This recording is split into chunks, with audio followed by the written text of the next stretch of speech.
নমস্কার। কবি লক্ষণ ভান্ডারের লেখা কবিতা রথের মেলা।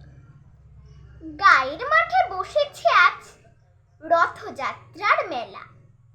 ম্যাজিক শো, পুতুল নাচ ও সার্কাসের খেলা। ছোট বড় দোকান কত বসেছে সারি সারি।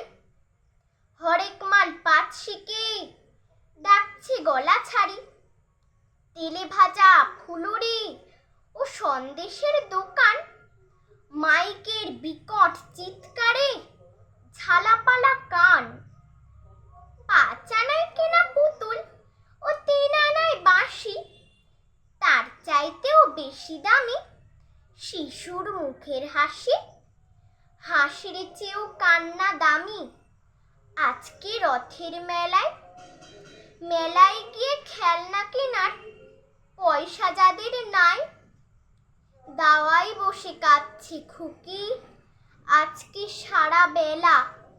রাগ করেছে, যাবে না আর আজকে রথের মেলা। নমস্কার।